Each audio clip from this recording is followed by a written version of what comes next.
welcome to Doctor Who Radio Show. That's the way it goes, and with me is Matrix Lord 212. And I'm not entirely sure what we're going to be covering, but it's going to be as random and as changing as the timelines in Doctor Who. This is like a run-up to the episode, oh dear, here we go, I have to say it again, don't I? Dinosaurs on a spaceship.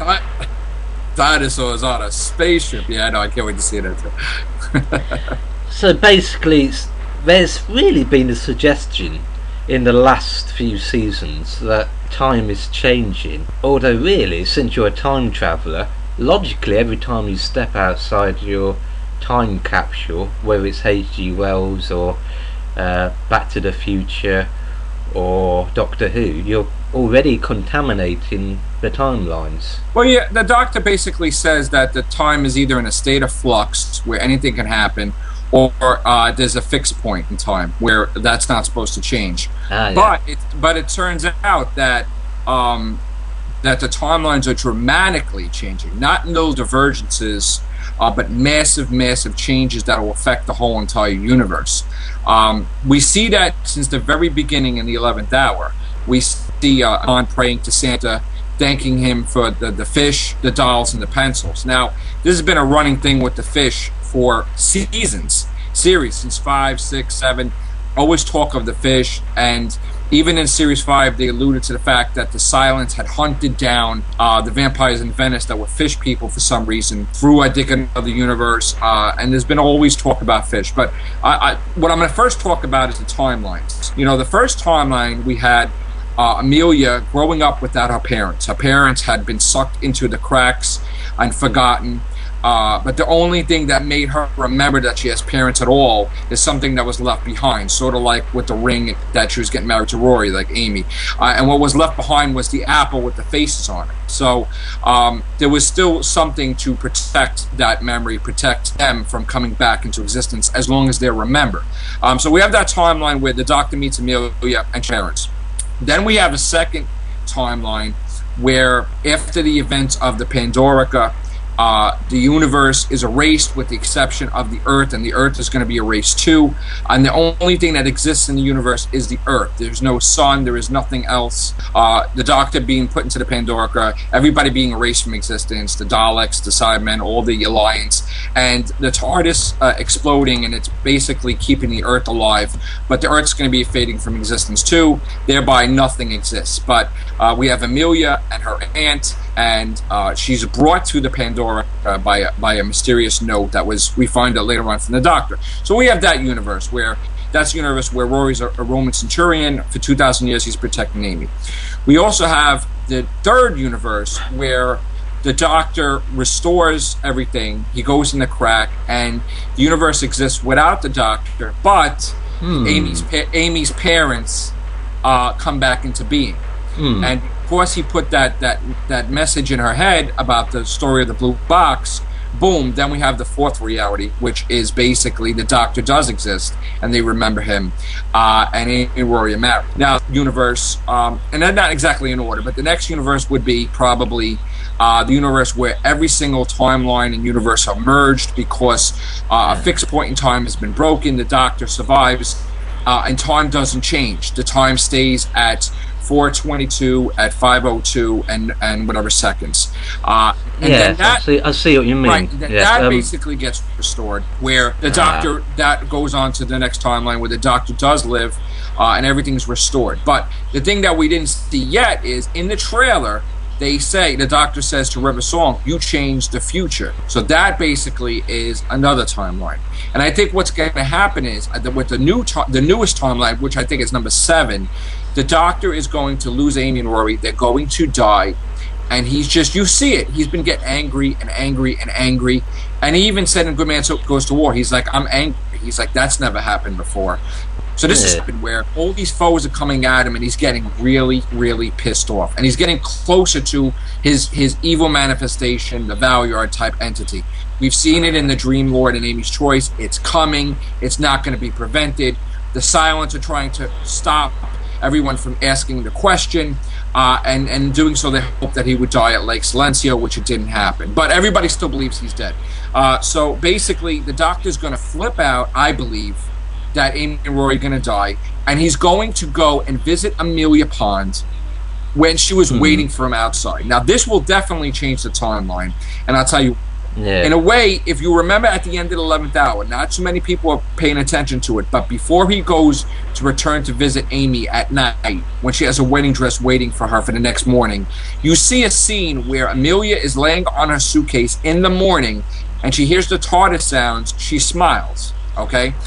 11th Hour and Tick Manhattan are connected in this way. It was sort of like when Time of Angels, where the Doctor from the future visits Amelia while the other Doctor's trying to solve a way to beat the Angels. And he says, you must remember. Okay, so this is going to play a key function that he's going to alter the timeline, I believe. It could be wrong, but I think he's going to alter the timeline by visiting Amelia. And by visiting Amelia, he'll change the timeline where, one, Amy and Rory will grow up without the Doctor. River Song may not be born. They may have other kids. And it'll be a universe where they're not part of this nonsense, but they won't remember him. They may have a thing where she has some inkling that he exists, and maybe she'll hear the TARDIS sound, but they'll grow up without the Doctor. I see. So the whole point is really, as this is actual scientific theory, there are other parallel universes. Right. Every choice that you make, every choice you could make, every choice you even thought of possibly happening in your imagination can happen.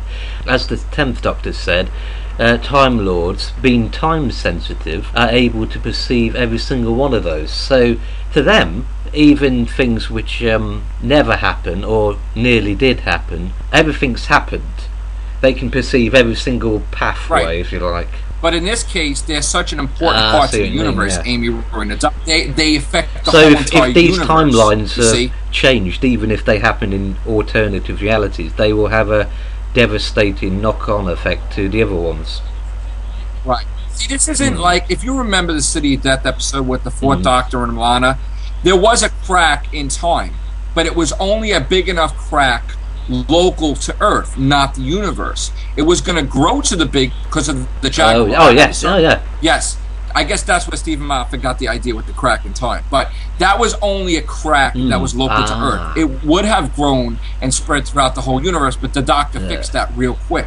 This crack, because maybe it's connected with the silence, maybe the TARDIS is spreading the crack, because everywhere the TARDIS went, the cracks appeared, if you remember.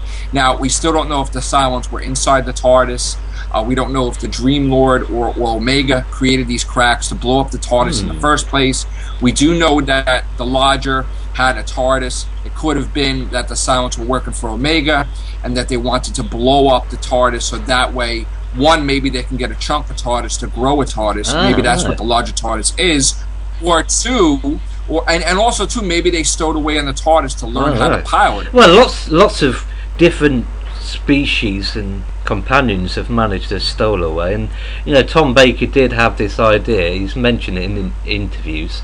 Wouldn't it be brilliant if in one of the Doctor's past journeys he managed to save like a village or something, and they're still in the TARDIS, living away, sort of growing. Right, the sounds could be there. I mean, don't forget though, now it comes to the fish theory, okay? I've looked this up thoroughly, and I figured this out on September 1st. Fish have an amazing sense of memory. It was always believed that fish had like a 5-second memory, but fish have the type of mind that they figured out that they could see beyond what we see. They could remember what beyond we remember. And this is why Amelia Pond prays to Santa, thanking him for the fish, because she probably has fish in the house, or maybe on the third floor, an aquarium. And for some reason, the Silents do not want to go anywhere near the fish because they're allergic to fish. Another example is prisoners. They had a nice meal once upon a time in France, like a haddock or something. It didn't go down well, hence why they're called a Silents. And also omega-3, omega-6 is fish oil, and that enhances memory. So basically, the Silents are afraid of fish because the fish will cancel out their memory-blocking powers, in other words. So basically, they can't screw around with Amelia Pond because there's fish there. Okay, that's why they hunted down all the fish to limit them. You put a fish in a pond, don't you? There you go. There you go. There you go. There you go. So that is the mystery of the fish. Why she thanks him for the fish? Because she remembers being scared by the silence, and the fish. Even the prisoner Zero was a fish. He was an eel. So the silence can't go there while there's fish there. The moment she's out, boom, they abduct her. They replace her with an avatar, ganger, and there you go. That's what I'm talking about. So the silence sort of are be afraid swimming of the amongst the fishes, as the mafia used to say.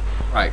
So the silence are afraid of the fish. Basically, that's what it is. So what you're saying is, basically, the Doctor and the Amelia Pond are like two sort of fixed points in time. Perhaps the Doctor himself, like in the Five Doctors, the Master says, a universe without the Doctor scarcely thinks about. Well, basically, the Doctor is a fixed point in time, but Amelia and Rory are a still point in time. A still point in time can become a fixed point in time, meaning that they could probably change with reality, but they are not something like the Doctor. By putting the Doctor in a Pandorica, he basically prevented the universe. Why? Because he's traveling for 1109. He knows every single language in the universe. He's been to everywhere probably at least twice. So by erasing him, you erase the universe. And there's also the white and black Guardian thing. Perhaps there's some beings in the universe, or the history of all reality in time and space, who are like fixed points, and they're there to sort of hold back the darkness, as it were. Well, don't forget, we still have to have one more encounter with the Black Guardian. The last episode he appeared in was Enlightenment, I believe, with the Fifth Doctor, and they said that there's going to be one more final encounter with the Black Guardian we have yet to see. Also, the Trickster Brigade has to do with messing up time. Now, they work for the Trickster. The Trickster appeared the Trickster appeared in Sarah Jane Adventures. In fact, if you watch the episode with Russell T. Davies where he had the 10th Doctor try to prevent the wedding, you see that the Trickster flat out meets the Doctor for the first time, but the Trickster is messing with the Doctor to his brigade. That was connected with Donna. The Trickster Brigade was sent. He sent his insects to alter the timeline where the Doctor would wind up dying. She never met him. He would die because of arachnos. So the Trickster's been messing around in the shadows, and he's been messing around with Sarah Jane because Sarah Jane was an integral companion. What did you drink this morning? You go non-stop, by the way. I know you come from New York, but sort of coffee talk, that sort of thing. Allons-y. Well, moving on from that, what do you expect from Dinosaurs on a Spaceship? I expect to find out massive spoilers to do with Rory Williams and his history. Because I just expect a rather crap episode, personally. Well, I don't think so. I mean, I'm hoping it's not. One, everybody's speculating that, maybe the TARDIS didn't cook up a Time Lord. Maybe Rory Williams is a Time Lord. I mean, he's been an Auton, he's been a human. He talks to himself in the Ganger episode that he's something more than human. He's been alluding to that the whole time. In The Doctor's Wife, he said in the 2,000 years that he was protecting Amy, they came to him every single night. So 2,000 years, it's a bit like those 2 years that Captain Jack said of his memory missing. And just like that, 2,000 years, there must have been some important encounters, perhaps relating to what we're seeing now. Big revelations from unseen stories. Right. Rory, somebody had to fix Rory if he broke down as an Auton. So he said that they came for him every night. It could be the Cybermen, it could be somebody, I have no idea. But Rory is something special, okay? I don't know if he's a Time Lord. I don't know if he's the Master's son. I thought he was. I thought maybe he was related to Omega, because he didn't have any fear. And everybody has fear, even the Doctor. He didn't have a room. Okay, and when the Doctor saw that Rory was talking in the past tense, like he had intelligence, and even how he explained that he wasn't surprised that the TARDIS was bigger on the inside than the outside, where he's like, oh, it's different dimensions, and the Doctor's like looking at him like he thought he was a bumbling nurse, but obviously he has some intelligence. Then you know what? The Doctor dropped off the ponds immediately after he said, why are you talking in the past tense like you've done this before? So immediately the Doctor sensed something was wrong and dumped the ponds in that episode of the God Complex. You know what I'm saying? I thought for a while that maybe Rory was going to turn evil, but now they're saying he's not. Hero, But the thing is, he's connected to something. He could be the child of the Master and Lucy Saxon in the abandoned universe that the Master ruled. Maybe he was protected why is from he being kept erased from the constantly womb. dying and coming back to life? Because why is the Master constantly dying? Where he needs to feed because he wasn't complete. Well, no point of the Master though. Ever since I don't know, since he returned in Deadly Assassin, he's been nothing more than a sort of decaying corpse that needed to, pass itself on to someone else. Yeah. Yeah. Well, here's the thing. They had a time war, okay? And when you have a time war, all the rules go out the window. You're the time. You want to beat the Daleks? Guess what? Yeah. The regeneration limits are over. Okay. And here's the thing that nobody realizes: Rassilon never died. Okay. This is a race that has so much. They were able to black hole or create a black hole. They were able to time lock everything. They basically kept all their Time Lords in stasis, where their body was at the end of their regeneration and it was hooked up to their conscious mind. So that way, if something occurs in the government of Gallifrey, they could confer with Rassilon or whatever without him body being animated. So basically, in the Fifth Doctor, we see that. We see Rassilon talking like a ghost. No, it's not a ghost. So even if the Time Lords have this limit of 12 regenerations, it's quite obvious that they're willing to sort of break their own rules in emergencies, like bringing the first 3 Doctors together in the 3 Doctors. Right. Basically, the only reason there's limits is because the Time Lords felt that somebody couldn't be. It's like a president limit. Like, in other words, do you want a president of Gallifrey to be president for like billions of years? No. You put a limit on regenerations. Just like, so here's the thing. Basically, they want to win the Time Wars. So what do? Do anything they can to win the Time War. They restore the regenerations to Rassilon. He regenerates into Timothy Dalton. Boom, there you go. You restore the Master, because basically, even though they hated the Master, the Daleks never Timothy had Dalton, a public they execution, regenerated into Pierce Brosnan, didn't they? Yeah, James Bond, yeah. But basically, what was I saying? Oh yeah, the Master. The reason why the Daleks in the 8th Doctor's episode, his pilot, the reason why on Skaro they killed the Master, it could have been any Time Lord, okay? But basically they did this because they knew that the Time Lords had sent the 4th Doctor to prevent them from preventing the Time War in the first place. Way back, and I think, what was it, Genesis of the Daleks or was it Destiny of the Daleks? I think it was one of them. That's way back in the classic series. So because the 4th Doctor was talking to Davros, and he says, I want you, when he hooked him up to the device, and he's like, I want you to tell me that the Daleks lost, so that way we can prevent it. It didn't work. The Doctor didn't prevent the Daleks. In fact, they're even more pissed off than ever. So here you got the Time War. The Daleks are pissed off at the Time Lords. So basically they murder the Master in front of all the galaxies to see. The Time Lords, even though they can't stand the Master, he's still one of their own, and nobody messes with them. Just like if the comic book thing, just like Wolverine and Sabretooth, right? Remember Wolverine and Sabretooth? And Wolverine and Sabretooth, they want to kill each other, but they're saying like, "Hey, nobody can kill you but me," and they want to team up against Deadpool. Really? But what I'm saying is that the Time Lords have egos. They have ego. So basically, they restored the Master with a full cycle of regenerations, with the intent that he was going to be their ultimate soldier to defeat the Daleks. And what did he do? He ran. What he did was he regenerated into a child. Okay, he put on the arch. Okay, and he left himself naked in the beach with the fob watch. Okay, he at some point in time he thought that he was going to be able to.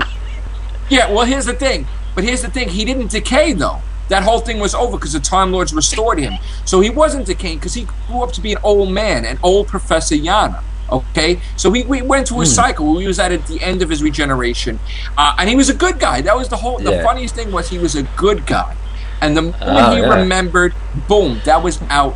So he regenerated for a second time into Harold Saxon. Okay? And basically, the Master had a full cycle of regenerations. That's why the Doctor knew this, because he could see, just like he could see the time is different, he sees it in his body that he can regenerate. And he refused to regenerate. I see what you mean. But going back to Dinosaurs on a spaceship, there's a villain in that, so to speak, called Solomon. I don't know, I just had the distinct feeling that Solomon hopefully would turn out to be a past enemy of the Doctor, and it's got dinosaurs on the spaceship. It's got Nefertiti or Tiffany or whatever. Nefertiti, yeah. And it's also got, it just seems a bit like a sort of war games type thing where lots of people from different periods in time. I really can't wait to see this, because I'm hoping that it's more than what it is. You know what I'm saying? Yeah. Like, I'm hoping that there's something in there that you could say, oh my God, like shocking revelation. You know what I'm saying? We should be expecting it because of Asylum with the Daleks. That turned out to be totally different. I'm looking forward to it, not because, I want to see dinosaurs on a spaceship, but I'm looking forward to it because we get to see the backstory of Rory Williams. We get to see, one, why his father wasn't at the wedding. Two, I think he has a sister, Rory. I'm thinking, and he's going to pop in the 4th episode also, The Power of Three. So, because I think he's changing a light bulb in the pond house, and the TARDIS materializes around the father, Amy, and Rory, and then they have to go on a 4th event, like on the 2nd episode, the 4th. But anyway, we get to find out about who the heck Rory Williams is, and that's why I'm going to enjoy Dinosaurs on Space. Brian's dad is in it. Mark Williams, as I've mentioned to SlugCorp, and also you got dinosaurs on a spaceship which is hurtling towards Earth. That's exciting. Which is precisely the flip side of what happened in Earthshock, in that it was a spaceship hurtling towards Earth with the dinosaurs on it that caused their extinction. This time it's actually dinosaurs on a spaceship hurtling towards Earth that could cause its extinction. Right. It would be that the spaceship is an ark. Then to put dinosaurs on another planet to repopulate a planet. Maybe. I know, but dinosaurs can't really fly spaceships, really, can they? No, but you notice how a lot of things are taken from the classic episodes? Like the John Pertwee dinosaur episode. Of course. City of Death with the crack in time. Not a crack in the skin of the universe. The Pirate of Mars, where the main bad guy had a fez. So basically, like I thought, what they're doing is each episode has little nods to previous elements of past stories, like Mercy's basically like what was it called? The Gunslingers, wasn't it? Right. And also the Valyard's weapon in the Tribe of the Time Lord, the Decimator, is basically the same weapon as the reality bomb that Davros had in Stolen Earth Trading Center. Same exact. Reality bomb, that's bound to sort of shook up things. And you notice how things are repeated. In the Doctor's antimatter and matter cancel each other out. In Steven Moffat's time crash with the 5th Doctor and the 10th Doctor, the TARDIS exploded and imploded. Also in the Pandorica, the TARDIS exploded, the Pandorica imploded. I see. So also, like Scribe said in the Empty Child and the Doctor Dances, you have the nanoprobes, which was reintroduced in Asylum of the Daleks. Instead of creating a gas mask child and a whole bunch of zombies, they created human Daleks. So I'm sure that this will play a key to Oswin being restored to human. Just like Scribe said, I think that's right. And also, the girl in the fireplace, she was the Doctor's, he was her imaginary friend, and he also used his own ideas for 11th Hour, where the Doctor, the Raggedy Doctor, just like Madame Pompadour called him, I believe, was Emilia Pond's Doctor and imaginary friends. You get what I'm saying? I see what you mean, yeah. And that was Matrix 212. Thank you for joining us, Matrix. And my next co-presenter is the irrepressible SlugCorp. And last cool. And we were just talking about timelines, or rather Matrix 212 was talking about timelines, and briefly about dinosaurs on a spaceship. But what did you so far make of dinosaurs on a spaceship? Well, I'm not really sure what to expect. It looks like one of those confusing episodes, like the Rebel Flesh. Well, we haven't actually seen it yet. I know, but it looks like it's gonna be one of those episodes. I get where they're getting all the foliage, as in tree foliage, from, and they got that from that Weeping Angels episode where there was a forest on a spaceship. Except now instead of Weeping Angels, we have dinosaurs. And so I really think that Steven Moffat should really stop, like, repeating himself so many times. Yes, it does. I don't know. Perhaps I'm a bit biased, but as soon as you hear the title, "Dinosaurs on a Spaceship," then you sort of, I don't know, just automatically gives you an impression that it's going to be, like the Doctor's daughter, in the sense that it. Well, I hated that episode. The only good thing about that was Georgina Moffat's tits, and that was it. No relations to Steven Moffat. Yeah, but I mean, seriously, what a juicy, lovely pair. But of course, she went on to marry, David Tennant. But I didn't. That was kind of weird. That was sort of similar in the sense that, it just had a corny premise, and it was, you half expected it to be a really revelation-shaking episode, but it turned out to be not too good. And with this, I don't know, it just, and I would say this to the viewers: thank you for watching every episode so far of Doctor Who Radio Show. I have purposely avoided getting any spoilers about this episode, or Daleks episode so far, and it has actually done wonders for my enjoyment.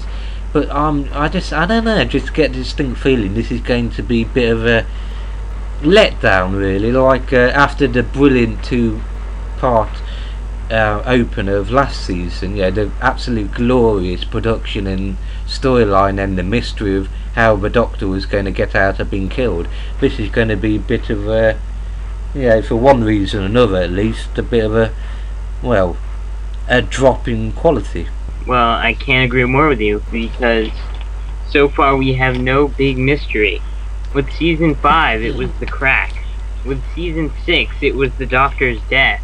And I think, and this will be very shocking to many Whovians, Steven Moffat has run out of ideas. He's repeating himself, he's not giving us a good mystery this year, he's simply run out of ideas.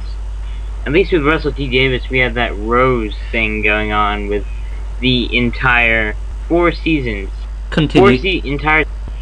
I'm sorry, but 4 entire seasons were dedicated to Rose Tyler, and at least we had some mystery going on, like, is the bitch coming back?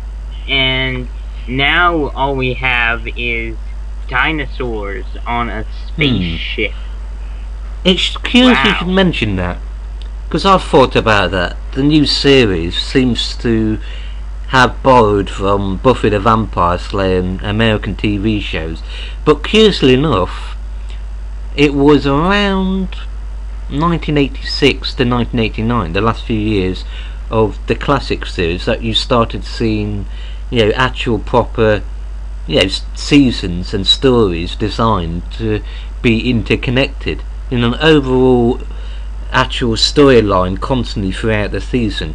Trial of a Time Lord, and then during the Sylvester McCoy era, the whole Ace and Mystery of the Doctor saga, and then of course, as you said, with the advent of the new series, so that's the whole point, really. The last few years of Doctor Who is a great omen of what would happen and be part of regular Doctor Who in the last 5 or so years. Well, yeah, but do you want to know what really pisses me off? Yes, young man. Oh, well, I didn't expect you to say that. The fact that we never saw any character development in Rose Tyler makes Billie Piper a bad actress. Yeah. And I mean, no offense to her. I mean, if I ever meet Billie Piper, I'll be like, oh my gosh, this is so exciting, but no, you're not a good actress.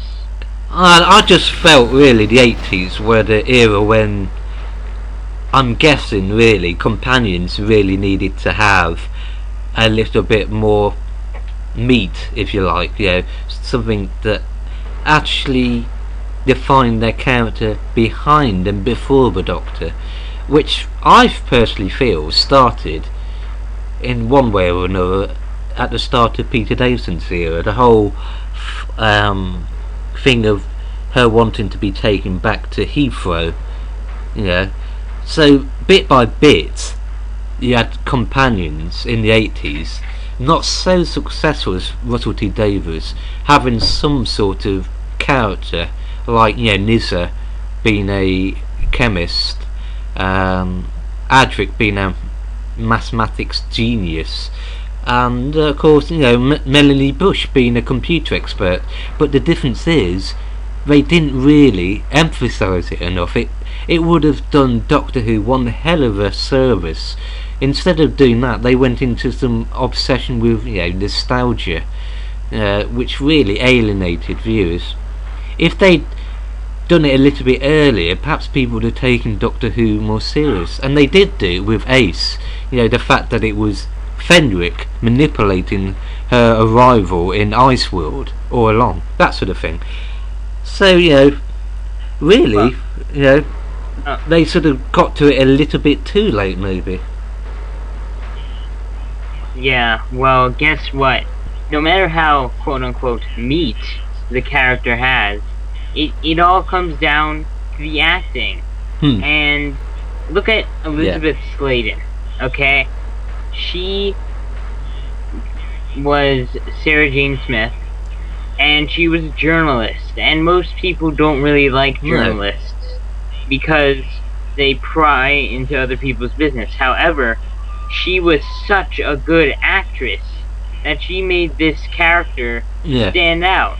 She was the best companion of them all. At the start of the John Pertwee era, they created Liz Shaw, who was, of course, played by the sadly late Caroline John.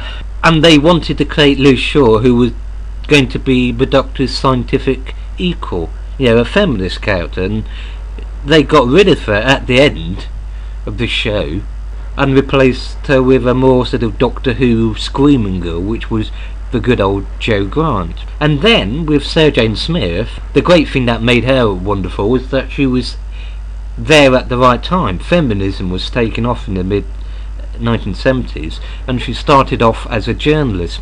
But as the writers pointed out, and even the late, unfortunately, another Doctor Who companion in the last year who's passed away, along with the Brigadier, she pointed out that after a few episodes, her character went from being inquisitive and journalistic to being just another screaming Doctor Who girl.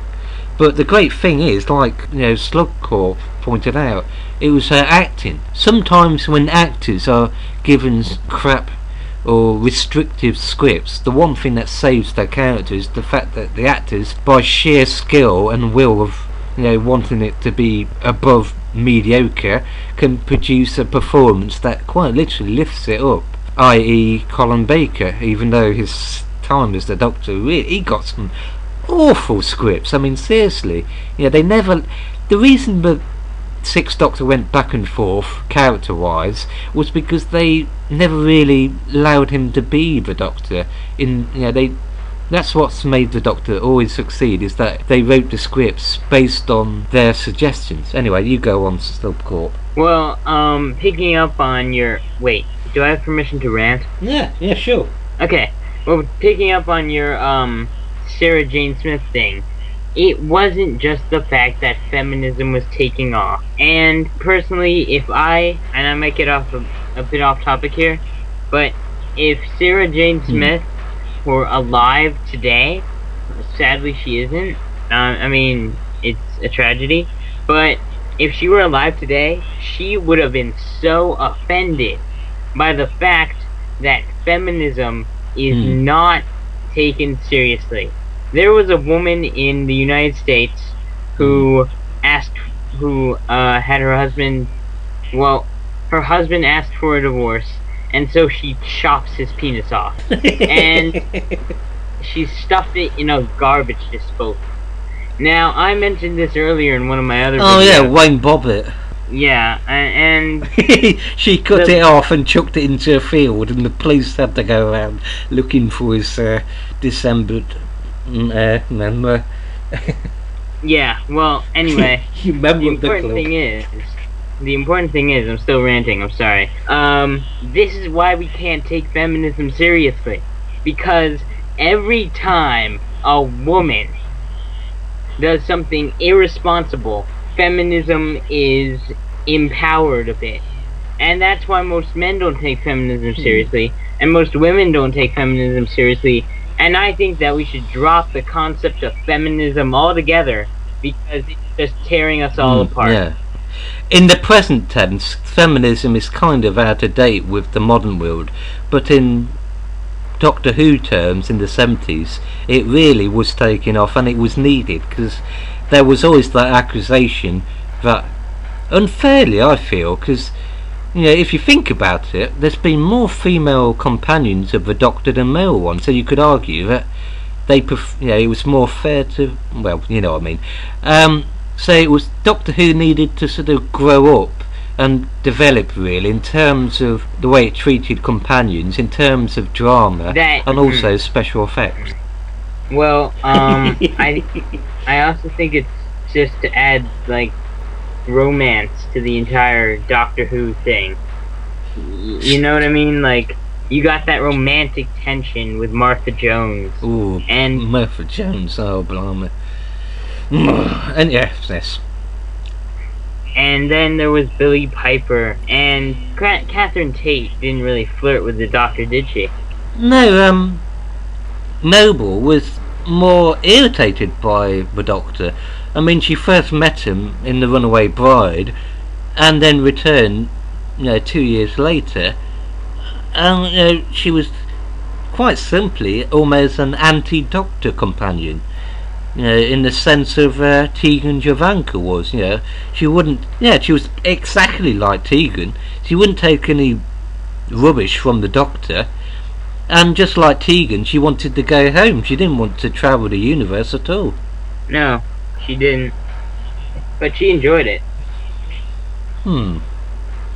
So even though companions in the modern series have evolved in many ways, the strange thing is, I personally feel that there's been perhaps a little bit too much emphasis, and both I described now and Asperden Star 2009 have agreed with this in the past. They focus a little bit too much on companions, in the sense that they almost delegate the Doctor to a sort of support role. This isn't, Rose Who, it's Doctor Who. Yeah, you're right about that one. But and I just feel Rose got irritating, especially when she kept coming back. It was like, fuck off and have a baby. Yeah. Well, she did treat Mickey like crap. Yeah, that's a good point. But I've got a great idea. Steven Moffat, I hope you're listening right now. You hate Russell T Davies, right? You hate what he did to the new series, and that's why you took over. You basically chopped his head off when it came. Oh, his penis! Chopped his penis off. Yeah, don't say that. And so that's why I want you to listen to me and David very carefully.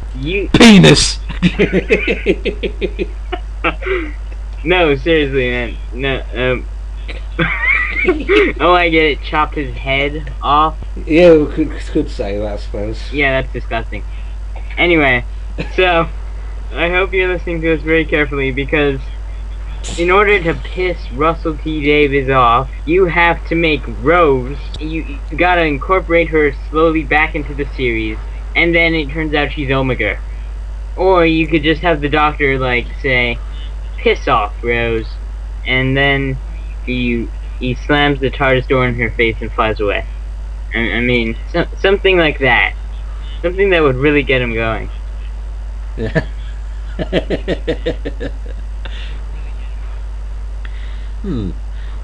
Now, I've just had a thought. Do you think we'll see another appearance pre-actual companion introduction of Oswin? Whatever the hell her name is. Souffle Girl is great, and I don't think we're gonna see her again. I think she was just one of those one-time appearance people. I hope we see her again. I hope this once that Russell T Davies will prove me wrong. But no, I don't think that's gonna happen at all. No, definitely not. Because she's supposed to appear again, but I think her whole timeline is back to front. And I have a theory of how she's going to be saved, but I'm afraid most Who fans have been looking at the right problem, but not necessarily the right solution. And that's what I'm going to say. Because I'm brilliant. So, dinosaurs on a spaceship.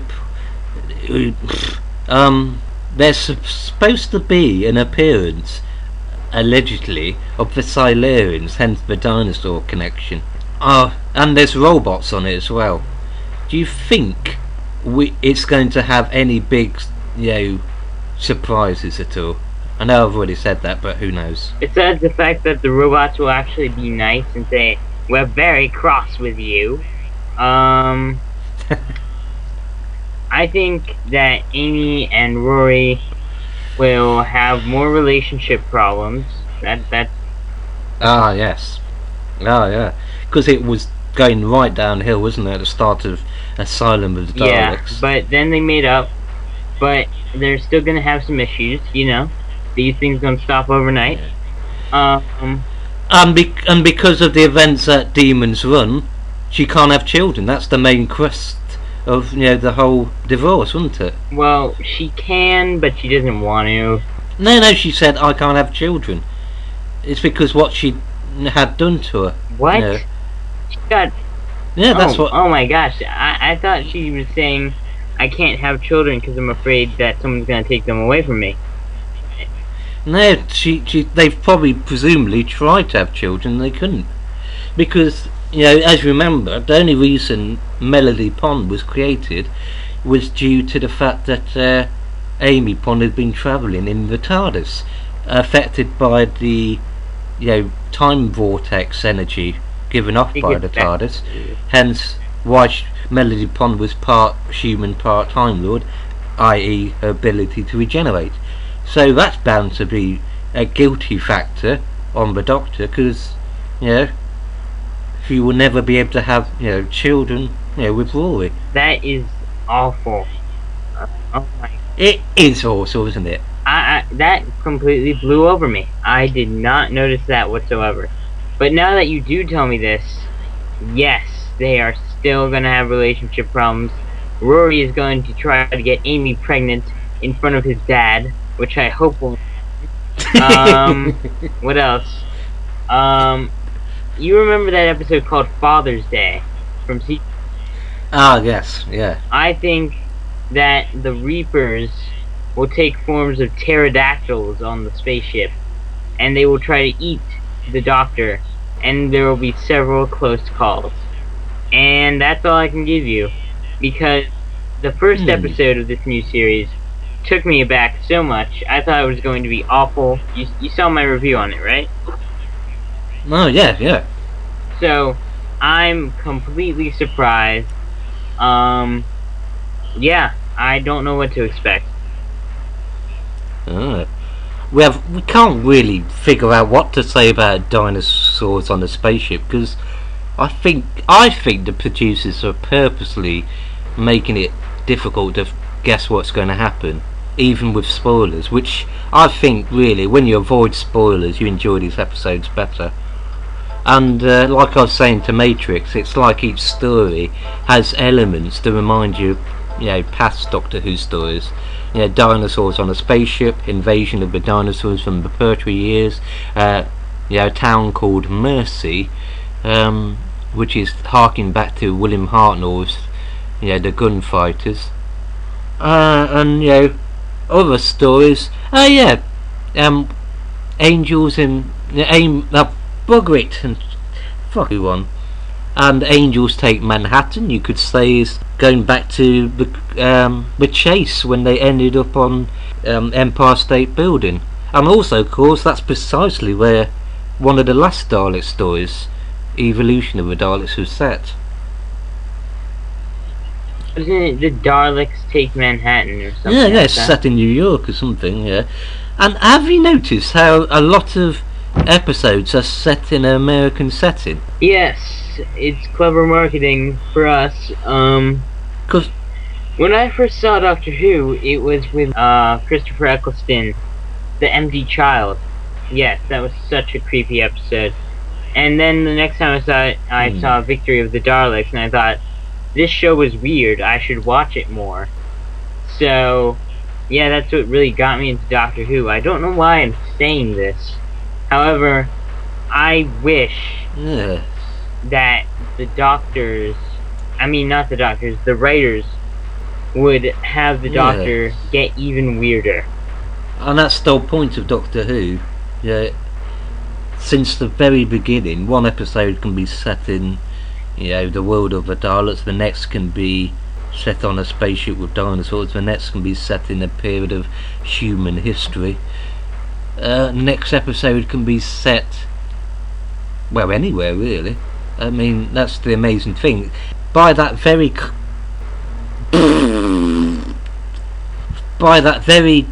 thing, 5, 4, 3, 2, 1. By that very thing, oh fucking hell, I can't do it. Oh, a minute, hang on. And by that very element, I said element, not elephant. Doctor Who has always been able to defy explanation, therefore it's never been truly confined to any one genre, if you like. And then you add the fact that it has a TARDIS that can change the outside inside, the fact that it has a non-human hero, and even a hero who can, along with the rest of his race, can defy death, which from a marketing point of view is brilliant, because you can, well, change every single bit about the show, including the theme tune. Basically television's dream come true, if you like. Yes, indeed. I am on board with you 100% with this one. Yes. And I think that's all we can think of for now on Doctor Who radio show. So far we've had in this episode Matrix 212. Thank you for taking part, my good friend. And also... Oh yeah, it's SlugCorp. And I'm That's the Way It Goes, signing off.